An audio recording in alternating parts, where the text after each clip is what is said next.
Hello বন্ধুরা, welcome back to my channel. তো আবারও নতুন ভিডিও নিয়ে চলে এসেছি। তো আজকে সারাদিনে কি করছি, কি রান্না করলাম, তো পুরো ভিডিওটা দেখতে থাকো। তো ডাল বসিয়ে দিয়েছি, টক ডাল হবে, মসুরির ডাল ধুয়ে দিয়ে দিয়েছি, আর পাশে ভাত বসিয়ে দিয়েছি। তো এখন আমি সবজিগুলো কেটে নিচ্ছি। তো ডালে আগে লঙ্কাগুলো কেটে দিচ্ছি, কাঁচা লঙ্কা কটা চিড়ে দিয়েছি। এখন আম কেটে নিচ্ছি, যে ডালে টক ডাল করা হবে, তো তার জন্য আম কেটে নিচ্ছি। আমগুলো ভীষণ টক ছিল, দুটো দিয়েছি, তাই পুরো ডাল কি টক হয়ে গেছিলো। তাও ভালো লাগছিল, গরমে টক ডাল খেতে খুবই ভালো লাগে। তো ডালটা সিদ্ধ হয়ে এসছে, নামিয়ে নিয়েছি। তো ডালে এখন ফোড়ন দেবো, তার আগে একটু জল দিচ্ছি, ডালটা একটু পাতলা করবো, বেশি ঘন হলে গরমকালে ভালো লাগে না।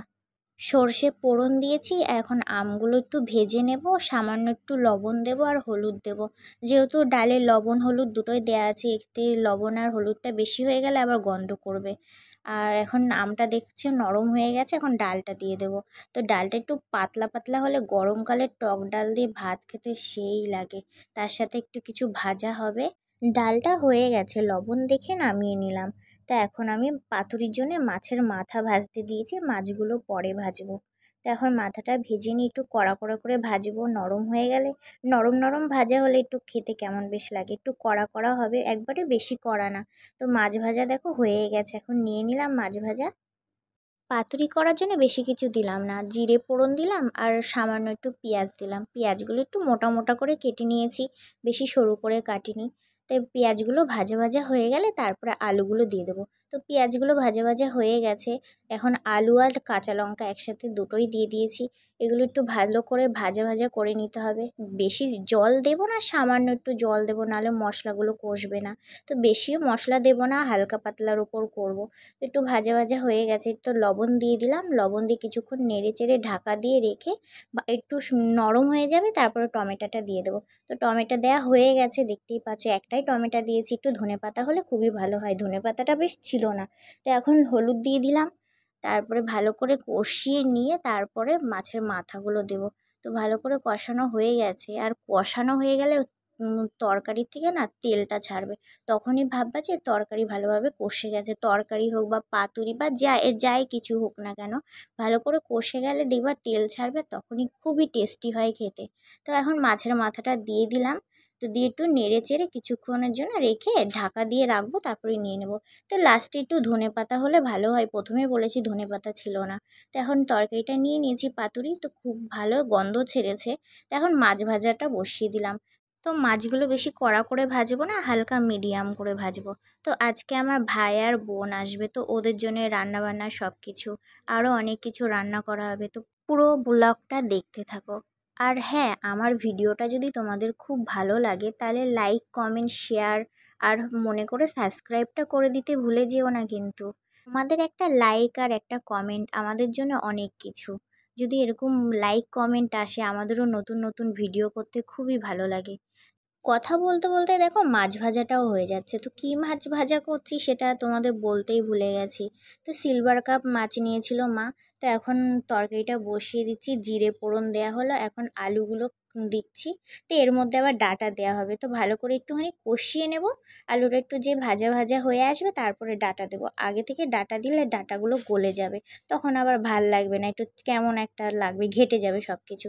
পরিমাণ করে লবণ দিয়ে দিয়েছি, তো আর একটুখানি কষিয়ে নিচ্ছি। তো এবার ঢেকে দিয়ে এরপরে ডাঁটাগুলো দিয়ে দেবো। তো সজনের ডাঁটা দিচ্ছি, মাছ দিয়ে সজনের ডাঁটা খুবই ভালো লাগে, তোমরা একবার করে খেও আর কমেন্ট করে বলো যে কেমন হয়েছে।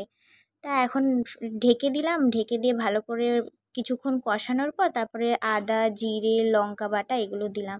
আর বেশি মশলাপাতি দিলাম না, এই গরমের মধ্যে বেশি মশলাপাতি খেলে আর হজমও হবে না, আর পেট গরম হয়ে যাবে। তা হালকার উপর সব কিছু দিয়ে করছি, হলুদ দিয়ে দিয়েছি আর সামান্য জল দিয়ে একটুখানি কষিয়ে নিচ্ছি। তো ভালো করে কষিয়ে নিতে হবে, কিন্তু ভালো করে না কষালে কিন্তু তরকারি একটু খেতে ভালো হবে না। তো ভালো করে কষিয়ে নিয়েছি, তারপরে এখন আমি জল দিয়ে দিয়েছি।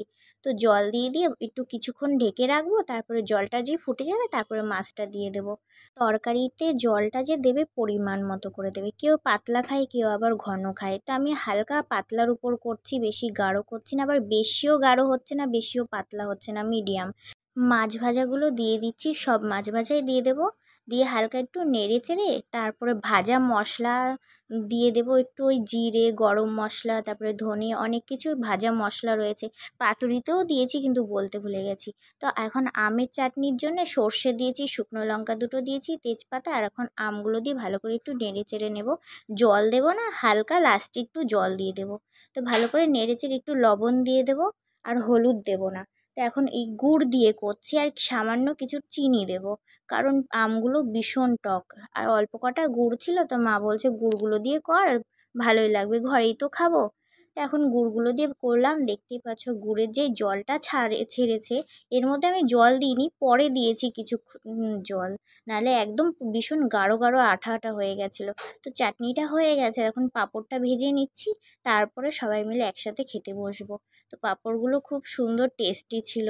ছোট্ট দেখলে কি হবে, তেলে দেওয়ার সাথে সাথে অনেক বড় হয়ে যাচ্ছিল। তো পাঁপড় ভাজা হয়ে গেছে, এখন ভাতটা আমি বেরিয়ে নিচ্ছি। তো দুপুরে খাওয়ার জন্য অনেক দেরি হয়ে গেছে, তো ভাত বাড়া হয়েই যাচ্ছে, সবাইকে এখন খেতে দিয়ে দেব। কেমন হয়েছে জানি না, ওরা জানে কেমন হয়েছে, ভালো হয়েছে না কি। আমি তো সেরকম রান্না করতে অত ভালো পারি না, মোটামুটি যা পারি তাই। তা এখন সবাইকে খেতে দিচ্ছি, আমি লাস্টে খাবো। সবাইকে আগে পরিবেশন করে নিই, তারপরে লাস্টে খাবে। এমনি আমার জন্য এখন ভাতটা বেড়ে নিয়েছি। ওরা সবাই খেয়ে বলছে খুবই সুন্দর হয়েছে, খারাপ হয়নি, টক ডালটাও সুন্দর হয়েছে, মাছের তরকারিটাও সুন্দর হয়েছে। তো ওদেরকে খেতে দিয়ে দিলাম। চাটনি আর পাঁপড়টা প্লেটে দিলাম, আর দইটা লাস্টে মা কেটে দেবে। তো এখন আমিও খেতে বসে পড়েছি। তো আজকের ভিডিও এইটুকুই। তো টাটা, বাই বাই, সবাই সুস্থ থেকো, ভালো থেকো।